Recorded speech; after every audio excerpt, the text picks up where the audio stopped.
Any other questions in terms of health and fitness for Stephanie while she's here?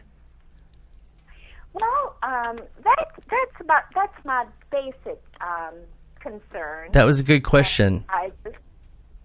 Thank you. Yeah. Thank you, and thank you for taking my question. Your call, your question. Yeah, of course. We are always here. We're here on Sundays, every Sunday at 6 p.m. Pacific Standard Time. So I hope you call back and tune in.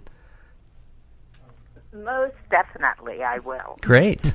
Okay, so thanks for your call. For the call. Okay. Take care. Bye. Bye. She sounds like a sweetheart.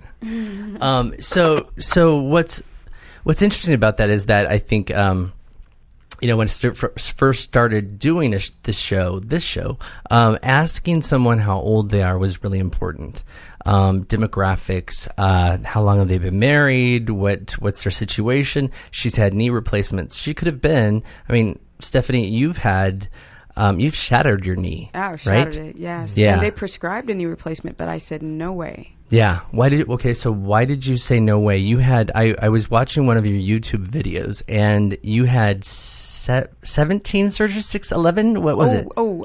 42. No, I've had 10. I've had 10. Okay, so that's close, but a lot. And your knee, if you watch this video on YouTube, listeners, you can see it's pretty scarred up. But you shattered it in a skating accident, right? Skateboard accident. Well, I was in a skateboard competition in Stockholm, Sweden, and I'm assuming you didn't win that day. I did not win. Oh. I did not win. Ouch! But when one door closes, another door opens. So I became incredibly fascinated on how to recover after such a severe injury. Of breaking the ACL, the MCL, patella tendon, cartilage. Everything. Wow. So, okay, let me ask you, how did that feel? It felt like somebody put a shotgun to my knee. And I just bet. Went. Yeah. Wow. Yeah. I can't imagine. Yeah. I literally felt everything. I was 12 feet up in the air, and my body, my upper torso went one direction, and my leg went the other. So that's why everything snapped. It was like cutting all the cords and everything connected in your knee joint. Oh, I'm a little nauseous right now. It's pretty crazy. What do I do for not being nauseous? Yeah, that was. But that was the beginning of everything. That's how I became so fascinated on the body. Right.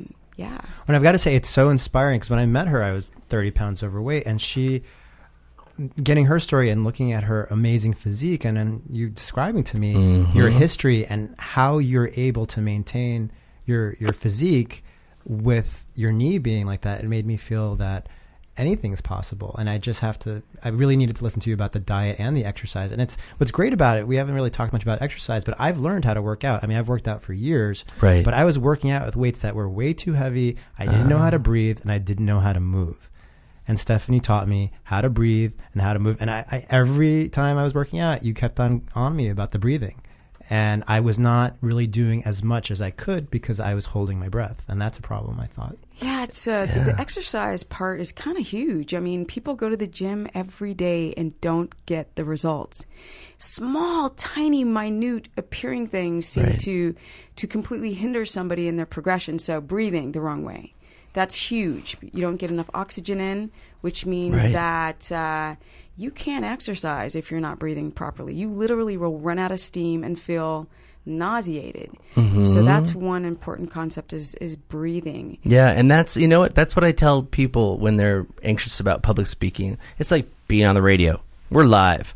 So I always encourage people to take a deep breath and breathe. And what you're saying is that is also, that calms people down, gets the oxygen to the brain so people can think. That's right. And then they don't get all those symptoms of sweaty palms, dry mouth, and they're relaxing. Absolutely. And they can actually process what's being said. So you're saying that in a workout that also affects how much you progress. Yeah, if you hold your breath as you're doing an exercise, you're not getting oxygen to the brain, so you instantly feel sick. If you try to do a pull-up, grunting, a lot of people grunt when they work out. You hear, "Argh." Yeah. And I want to correct them, but you can't correct people.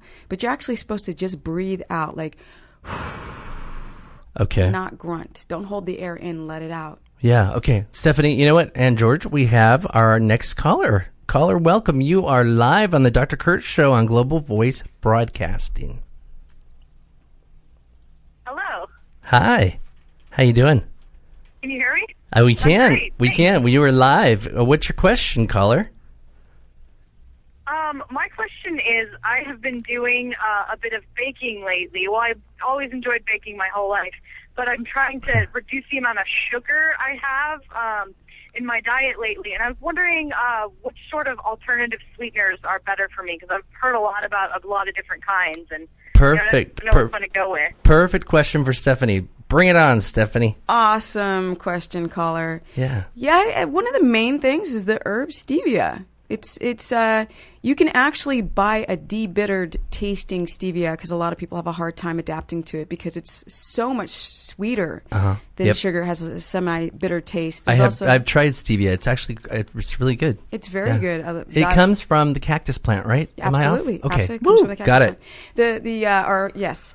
Also, people they have this concept that honey and agave are and raw sugar or brown sugar are acceptable sugars. It's all the same. So if you're going to go for a sweetener to bake with, I would definitely go for the all natural stevia extract, just straight up. And stevia. where do people find that? Let's say, just in Southern California, if they're here or anywhere else. They actually sell it at quite a lot of places now. You can actually find it at Ralph's or the commercial supermarkets, but mainly you can find it at Trader Joe's or Whole Foods. Okay. These are some of the stores you can buy it. And these are some of the stores that need to sponsor us. Yeah, actually, I've gotten stevia in the raw at Vaughn's. Yeah. Let's mention as many stores as we can and just pull them in. Does that help out, caller? Have you heard of stevia before? I have heard of stevia, but I had heard that it was kind of bitter and not as good as some of the other more syrupy, natural honey things. But I'll definitely give it a try. It sounds like a good. I mean, if it's better for you, that's what I'm looking for. Oh yeah, it's amazing for you. Once you cut that sugar out of your diet, you'll be surprised on how much better you feel. Yeah, there you go. Absolutely. Yay. Yay for stevia, yay for right, well, Whole thank Foods. You so much. Thank you. Thanks for calling in. Oh, sure, no problem. Okay, you take care. Have a good night. Okay. Bye. Bye. Okay, so Stephanie, it's interesting because I came across stevia a long time ago when I worked at a trauma recovery center, and it tasted good, and I was kind of educated by the chef about how good it was for you and all that stuff. But speaking of sugars and all that stuff, regarding anxiety and depression, I know that if I don't eat on time, basically when I get up, or sometimes I'm not hungry in the morning, I may have some caffeine. I know I'm not supposed to right now, okay? But what I've noticed, like if it comes to be about noon, 1 o'clock, and I haven't eaten, I feel like I'm depressed. And my mood just crashes, and I don't realize it that I haven't eaten. I'm like, whoa, what's going on with me? And then finally I'll eat, and 15 minutes later, I'm like, oh, perky and just fine. So what's up with that?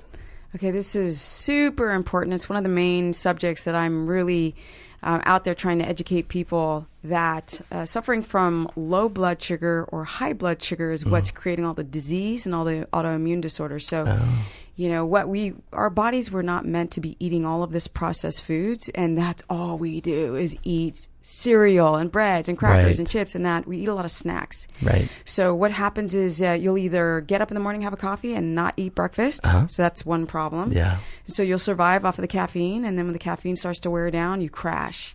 You actually start to feel extreme effects of low blood sugar. Okay. Our brain needs sugar. So it's kind of ironic that we shouldn't eat sugar. Yeah. Well, I'm confused now. Yes. Okay. So the percentage of the glucose, which is what is broken down after you eat something, is what the deal is. So we could eat table sugar or we can eat broccoli. Right. So when you eat broccoli, your body has to process, it has to break down all that fiber.